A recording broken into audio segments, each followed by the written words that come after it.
Cashflow Diary Podcast, episode 519.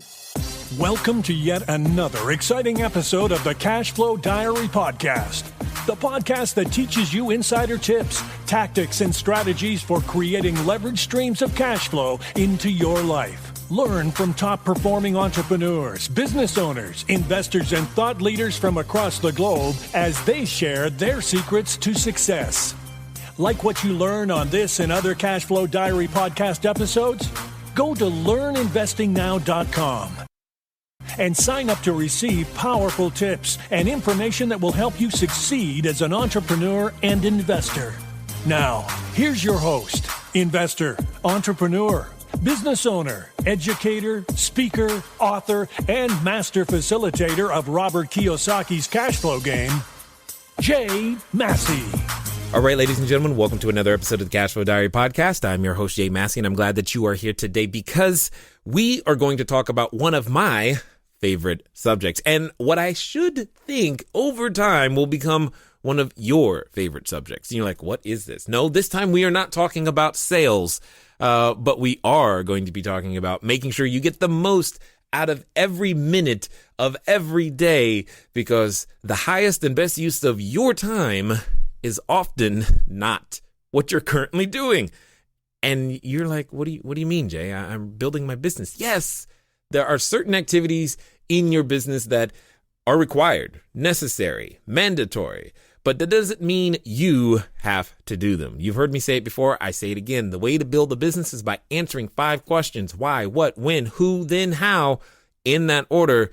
And what we're going to talk about today is a lot of the who. I have with me none other than Bob Lachance. Now, you probably know him already from either coaching or mentoring or his company, REVA Global, because at the end of the day, what it comes down to is when you are building an organization, you're not doing it alone. You're not doing it in a silo. You need help. And he has a virtual assistance company that's going to help all of us continue to become bigger, better, badder investors and do those tasks more efficiently, serve more people, and ultimately create more value in the marketplace. Because you know, like I know, and definitely Bob knows, that time is our most valuable resource. So, with that being said, what I want you to understand, though, is that Bob he went through this transformation. He's in uncharted territory in the sense of going from pro hockey to real estate. Think about that for a second. I know many of you probably have that same feeling. Going from the real world to real estate, it can feel like, what on earth just happened? But just like me, Bob's got the PhD. That's right, the public high school diploma. That is exactly what we're talking about. So understand this. It's not about how much information you've stuffed in your head, but it is about the lessons that you have learned along the way. So let's get ready to listen, to learn, and to love Bob Lachance. Bob, how you doing? Very good. Thank you for having me. First and foremost, I love your show. Thanks for listening, and I'm glad that you're here. Now, this being the first time that you're here, I have to ask you the same question that I ask everybody else. You ready? I'm ready. All right. I tend to look at today's entrepreneurs a lot like yesterday's superheroes, Batman, Robin, Wonder Woman, etc. Because I think entrepreneurs and superheroes have a ton of things in common. For example, as an entrepreneur, occasionally I can envision myself flying around town, using our products and services, saving customers one sale at a time. And yes, I'm probably wearing a cape at that moment. Also, though, like a superhero, an entrepreneur has a beginning. So if you take, for example, Spider-Man, there was a time where he was just a kid going to school, doing his thing, hoping to be an Avenger one day, and then one day he gets bit by a spider, discovers he's got a superhuman ability, and then he has to choose, do I use it for good or for evil? So my question to you is as follows. Before getting into real estate, before even, your professional ice hockey, before all of those things that people know you for today, what we want to know is, who is Bob Lachance? Well, that's actually an interesting question. Never been asked that one before. What I could first of all tell you is I'm definitely not a Harvard grad who got their master's in engineering. I'll first start with that. I would actually say that I am probably a coach by nature. So coach, mentor, teacher. the reason why I say that is growing up, I pretty much grew up in the hockey locker room. I've been fortunate enough, I played every sport there is, from football to baseball to soccer, et cetera, basketball. But what the cool thing is, when I grew up, is I had two older brothers that also played hockey. And every single thing, my dad was my coach. And, one of the things when you get older and older and older, you start, looking back and seeing the things that were right in front of you before, but didn't know until now. So I jump back and forth. If you don't mind me jumping back and forth, is that okay? Yeah, that's fine. All right. So growing up, my father was my best, probably by far the best coach. And what I learned from him was that he didn't just spend time with me and my brothers. He coached every single kid the same way. And his motto, and one of the things that I learned from, he said, you know what? Each kid is going to get as good as they're going to get, not as good as their parents want them to get. So I thought that was an interesting quote that my dad taught me when I was younger, and I brought that now to, me coaching my three kids. I have two boys and a girl in hockey. I also take that to, you look at all the business owners around. We all set our goals, and in the end, we are only going to get as good as we are going to be. As much time, energy, and effort that we put into things, that's what we are going to accomplish. So just to take a step back, I learned a lot from my dad growing up, from his coaching style, and that's instilled in me as well. So I think, when I really look at myself, I look at myself as a coach first, because, some of the things that I've done, which is helping to start a couple of coaching programs, my own real estate investing company, and now my virtual assistant company, the same things come into play. And that's really helping people. That's really the driving force that makes me, I guess, the happiest I am. My wife says it perfectly. She goes, you know what? You were born to coach, born to help people. So I think, when I take a step back and I actually look at that, I'm like, you know what? It's got to be a coach. So. I like it. No, that's good. But I've got a question, because you mentioned a number of different sports, and there's a lot of, kids and people, myself included. We've all been exposed to many different sports. So why hockey? Well, my father's from Canada, so he came down. Are you trying to say you had no choice? No choice. It's actually funny. That's my father's undeniable passion was hockey. So my two older brothers started playing hockey. I started playing hockey. I was the youngest of, like I said, two older brothers. And, for me, just watching them and just being in the locker room and jumping on the ice with them growing up, my dad coaching all the time, it was just a natural progression. And one of the goals my father set for us, which is nuts to me, but not nuts anymore, he set a goal for each one of us to get college scholarships. Now, to set that goal, now I have three kids, and for me, set a goal for my kids to get a scholarship seems nuts. However, 2 out of 3 of his sons got full scholarships to college, so not that nuts. Yeah, no, that's good. I mean, having vision is one of the necessary components for leadership, for sure. But you've also done something that's unique, because we've spoken with a number of ex-professional athletes who have made transitions. And it's one of the things that I love to talk about, because oftentimes, having been a professional athlete, you can leave, in this state of that, well, this is all I can do, what's next, so to speak. I'm curious to hear as to why real estate was the thing for you after hockey.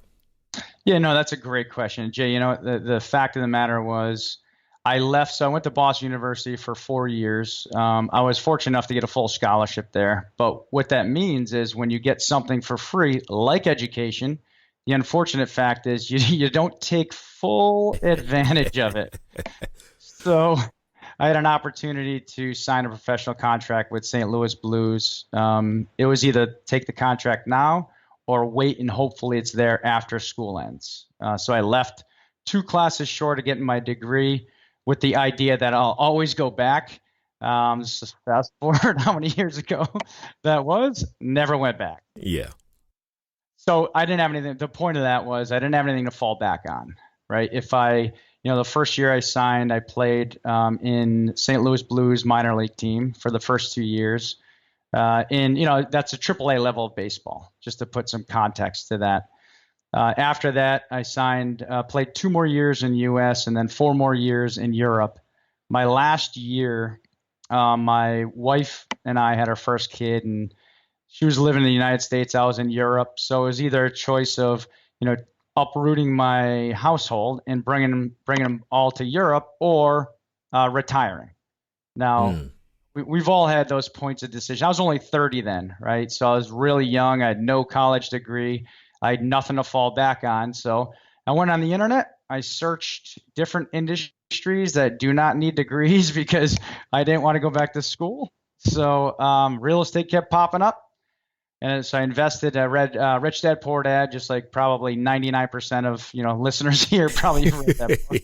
At least once, right? Yeah, at least once.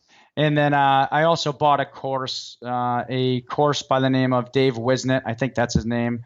I believe he was an attorney investor, but it got me interested in real estate. So at that point, I jumped 2 feet in and I bought my first property actually the first month in business, and it was a rehab property. Made an offer on it. It was a listed property. Property's listed at, I think it was between 175, 185. This is again back in 2004, so I don't know the exact number. But anyway, I put an offer in at 135. They accepted the offer. And the first thought was, what do I do? Right. Right. I knew nothing about real estate investing, absolutely zero. But the one thing that I did know is that you got to take action in whatever type of industry that you're in. So I made a decision that I got to jump in with 2 feet. And in that course that I read, it said farm areas, which means, you get in your car and you drive around neighborhoods. And, anything house that looks dilapidated, any roof shingles that are falling down, any, windows that are cracked, grass that's high, et cetera, et cetera. So this one property is listed. Got a showing to get in. I opened the door and boom, got smoked by the smell of cat pee. Yes. Exactly. I'm like, yes. So I read in that course that cat pee is very difficult to get rid of. A lot of people are going to turn away. So it's a great opportunity, so on and so forth. So made an offer. You got to realize I had no money. I had no contractors. I can't say no money. I put some money away, but I didn't have the full 135 to put into it and to rehab the property, right? I had rehab money put away. And so I went to a local broker at the time. So he ended up getting me financed. I didn't have any contractors, which was another obviously nerve-wracking thing for all the rehabbers on this call. We know that finding good contractors is not the easiest thing to do. Nope. But what I did was, again, I went back to the course. And it said you've got to make sure you interview 3 to 5 contractors. So I went to the Foothills Trader magazine. I found the first 3 to 4, called them all. One of them showed up. My buddy, his name is Junior. So guess who got hired? The guy that showed up, Junior. Yeah, Junior got hired. And to this date, probably by far the best contractor, and great family friends. He recently moved down to Florida, but anyway, rehabbed that property 1 full month, sold it the next month. Within 2 months, made $32,000. And what I like about this is that a lot of people just got to hear a lot of probably what they're facing right now is you've made this decision, but you're lacking resources, whether that be knowledge, time, money, or credit. It doesn't really matter.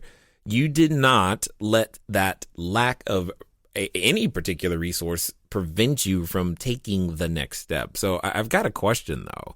What part of your training as a athlete do you think played a role in your being able to do that very thing, moving forward, even though you knew you did not have everything you needed? Yeah, I think it's goal setting. We'll start with goal setting. And, growing up in I was always pushing myself. I was always trying to get better and better and better. There's no better motivator to, when I played at Boston University, I had a ton of players on my team that were turning pro, playing in the National Hockey League. My brother was number 4th overall draft pick in the world, which is not too bad. Wow. So, so I had some really, really high goals to attain. No pressure. No pressure. It's funny. I actually never felt it as pressure because I never looked at anybody else saying, I wish I were them, or I wish, I never did that. I just used it as motivation saying, I want to reach that. I want to attain the level that they're at. But the good thing is, to answer your question is, it's just those small goals that you set for yourself to attain them. And it was just that it was internal drive in following through with what you set out to do. I find, that too many people right now, they don't jump 2 feet into whatever it is that they want to do. They only stick one toe in or 1 foot in. And I found that, to accomplish something that you really want to accomplish, you got to jump in with 2 feet. So I think that was, that and putting blinders on and not listening to naysayers saying, why are you doing this? Why are you doing this? You're, what kind of success rate will you have? No. I made a goal and I set it and I'm going to go. And I didn't listen to the naysayers of the world. Well, okay, let's be real for a moment. I would say that, and again, I don't have figures, stats, and numbers to back this up, but my instinct tells me that if we're going to talk success rate, I would assume that there's way more real estate investors than there ever were professional hockey players. You're going up in success rate. You're coming from a professional sport to real estate, which is, there's a lot, less barrier to entry, to say the least. Well, that's exactly right. But the other thing is that the typical family, friends, and relatives look at a degree as the be all and end all, meaning, they want you to work for someone. That's just a natural path. My wife was a salesperson, like really, really incredible salesperson. So for me to get a degree, I also did have the feeling where if I got my degree, I was going to go down a path that I probably wouldn't in the end been happy with, right? Which would have been working for someone. I didn't grow up a real estate investor at all. And my dad was a contractor. He owned his own business. So, I saw, obviously my household was great to watch that from a business owner standpoint, but it wasn't all peaches and cream. I saw one of the recessions hit in the late 80s, early 90s that, pretty much hurt the family, but it was a great learning lesson too, as well on, looking at passive income as it was kind of funny. I noticed back then, and I almost saw ahead, light years ahead, to say, you know what, how do you prevent, my whole thought process was, how could I work at McDonald's and not lose the assets that I attained? Pretty interesting. So, and that's passive income. And I know I'm jumping around a little bit, but I'm just saying, my thought process back then, and I always said that to myself every single year, even when I was playing hockey, is what could I do to make sure that no matter what, that whatever we build for our family, how do we make sure we don't lose it? And that's low debt with some sort of cash flow. It could be business cash flow, could be properties that we own. And I got a lake house I rent out, and I have 2 commercial buildings as well. So that obviously helps out in the grand scheme of things. Yeah, that totally understood. It's funny how lessons or watching your parents and just learning, you learn some things without realizing that you're actually learning things, because it's more caught than actually taught in some structured way, etc. Now, I'm curious to know, you've been in real estate for a while, or as you're going through, you find, certain areas where you find your level of proficiency. What's been like your strategy du jour? Hello there, entrepreneur. This is Jay Massey, and what I want to say to you is that the number one mistake that I have ever made in business, number one, has been waiting too long to do the books, waiting too long to get the bookkeepers, the accountants, the CPAs, the CFOs involved, and I don't want you to make that same mistake. That mistake cost me over six figures. And now, for a significant discount, you have the ability to get your books together using FreshBooks. So what I want you to do is I want you to go over to gofreshbooks.com/cashflow diary. Again, that's gofreshbooks.com/cashflow diary. FreshBooks is the easy to use software designed to help you, the small business owner, the freelancer, get organized and save time on invoicing, getting paid faster, keeping those books in order so that it becomes a bonus for you to do your taxes as opposed to a burden. Go over to gofreshbooks.com/cashflow diary and get started today. And now let's get back to the rest of the story. You know, when I started as a rehabber, and then one thing I did notice, and this is actually, I think, an important part, is that I didn't have any systems. I didn't have any processes. You know, I remember you too? No.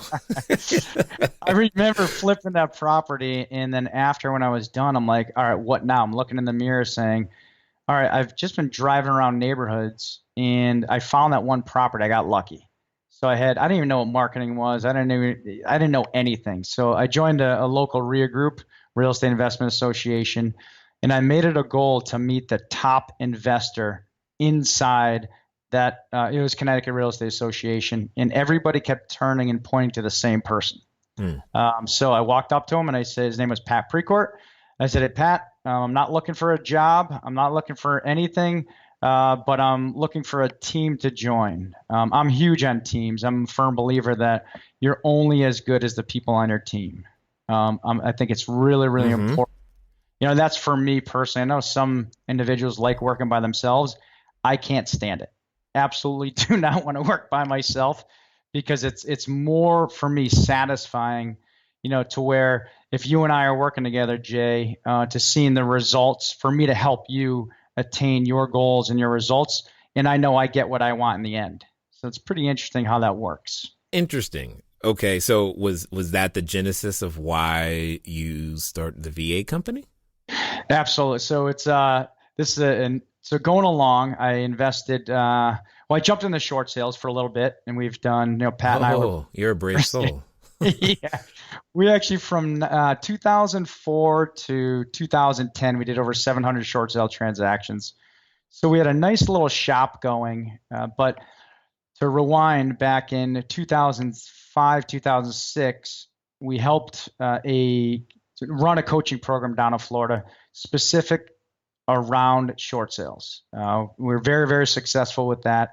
And then we got approached by three buddies of ours to actually help them with their coaching program, to be on the team for their coaching program. So we helped grow and build that as well. And then through the years, you know, Pat and I were always looking, and the team were always looking for what can we add, whether it's a new product, whether it's a new service, what could we add to help more investors be successful? Now, one of the big, you said at the beginning of the call, one of the huge challenges that many real estate professionals have, it's either they're working part-time or they're working full-time and they want to get into real estate where they don't have a lot of time to do the tasks. So back in 2013, I got introduced to the virtual assistant world. And it was really prevalent in the agent world, but not in the investor world. So coming from the background, the coaching background, the mentoring background, the training background, I came up with the idea to start my first virtual assistant company, but train virtual assistants on real estate investor tasks and then marry them with clients in the United States or whoever is investing in real estate. So that was the first company I started back in 2014, and I tested it for 2 years with one company, went on our own to launch another company. So after that, it's where we are today. Got it. I like it. I like it. So, I mean, when it comes down to it, though, you know, real estate in and of itself, it's got so many different pieces, so many different moving parts. For someone who's either getting started or has their business going, what exactly is And I keep saying REVA Global. I just don't know how you say it, but that's how when I read their website, that's what I say it. If that's how you say it, then that's great. What are you guys bringing to the table that's going to help them become bigger, better, and badder? It's funny. So I break everything down into steps, just like you did at the beginning of the call. Real estate's a very simple 5-step process. You have marketing, number 1. You have lead intake, number 2. You have analyzing deals, deal analysis, number 3. You got number 4, offers and contracts. And number 5, you got selling the property. So whether you're a wholesaler, rehabber, buy and hold specialist, Airbnb now is big, property manager, there's tasks that our VAs do that we train on that takes care of different tasks off your plate. So I'll give you an example. Yeah. So on the marketing side, if first and foremost, it starts with social media presence. What I mean by that is, if you're a rehabber, hard money lenders, as soon as they know your name, if they're looking up Bob Lachance, what they're going to be doing is going on my site and seeing what I'm posting every day. Now, if I'm not posting anything, they're not going to have confidence in me to lend me money, as an example, right? Understood. So it's the same kind of concept. So what we do is we post every Monday, Tuesday, Wednesday, Thursday, Friday. Now, it really doesn't matter what you post if it's real estate specific and your audience are real estate professionals. Mm-hmm. Monday you could do a motivational quote. Tuesday you could do a local news link. Thursday or Wednesday you could do national news. You could do, you could do a bunch of different things. We have a whole plan set up, but your virtual assistant can do that for you. That's the point of it. We have our VA post once a day, Monday, Tuesday, Wednesday, Thursday. Right? What that does, it just gives you a presence around to make everyone know that, hey, you are in business and you're actually working every single day. So that's a cool part about that presence. And the 3 that we mainly focus on are Facebook, Instagram, and LinkedIn. So that's something that we look at. Yep. And then I'll give you some other. You good with me giving some more campaigns? Yeah. Well, no, I think it's all great. Yeah, what I was remarking on when you said that is a lot of people tend to avoid LinkedIn. So you said, I was like, oh, that's good, because that's actually a good one. So, but yeah, that's good. Yeah, and I'll take it one step further. A lot of people don't realize this. So if you're a wholesaler and you're looking to build your buyer's list, so if you're a brand new wholesaler, or even if you've been around for a long time, LinkedIn is a great place to look. So here in Connecticut, what you do is up in the search bar, you search real estate investing associations. Yeah. Boom. Connecticut Real Estate Association pops up as an example. You could have your VA do all of this for you. Join groups. And once you're inside those groups, you could actually search different people in there, scrape their names, scrape their emails, scrape their phone numbers, call them directly to gauge what type of properties they're looking at. So number 1, if you're a wholesaler that's in, West Hartford, Connecticut, or you're a rehabber in West Hartford, Connecticut, my VA is going to give you a call and say, hey, Bob, hey, how's it going? We're actually own an investment company over here. We're just wondering what you're looking to buy. What are you buying? What's your criteria? What kind of money you got, et cetera, right? So what you do is you gauge that motivation. It doesn't take any time out of your day. Your VA will do that for you. There's an example. Marketplace on Facebook as well is another thing, and building a buyer's list. So again, there's some Craigslist things that we train. I could go on for hours upon hours. I can hear it. Now, I've got a question, because you said something that's of particular interest to me. As we have shifted our focus to the short-term rental world, I'm curious to know what you guys are doing in that space. Well, on the short-term rental side, so for the rental side, let's say a property manager, majority of their calls right now, our VAs, so the top tasks are managing their CRM and coordinating maintenance. I'll give you a good example. Yep. I was sitting across from one of the local property managers. This was at the beginning of last week. Her name is Cecilia, and her phone did not stop ringing. They have 200 properties they're managing. It was a gas company, so she had to actually take the call, coordinate the gas company getting in, call her acquisition person who actually handled all this stuff, and then they had to call the tenant to get in. So out of that one gas company wanting to get in, it took about an hour out of her day. Yep. So a VA does all of that for you. Instead of coordinating, instead of spending that hour, this is only one property in one unit. She has 200 units. Mm-hmm. She told me that she didn't actually have a day off in the last 5 years. And I'm like, wow. So a lot of the maintenance coordination is a huge task relief for, people, obviously individuals like yourself or property managers or unit owners. Interesting. Got it. Yep. Totally understood. Now, when it comes down to building such a company, because this is, while it's real estate adjacent. It's not actually real estate. You get where I'm coming from? Correct. This is different. How has that been? What has that journey been like? Because, you could say we've gone from hockey to real estate now to business, and I'm going to assume that some skill sets transfer, but there's probably some differences. Yeah, it's really problem solving is what it is, right? And I did this presentation about a year ago on finding voids and filling voids in a market, right? So and I'm a firm believer that there's $1 million business no matter where you go. I'm looking out the window, there's snow outside. I guarantee there's probably maybe a snowblower idea, maybe a different type of salt, maybe a different type of asphalt, whatever it is. I guarantee there's $1 million business from where I am looking through my window to snow on the ground, right?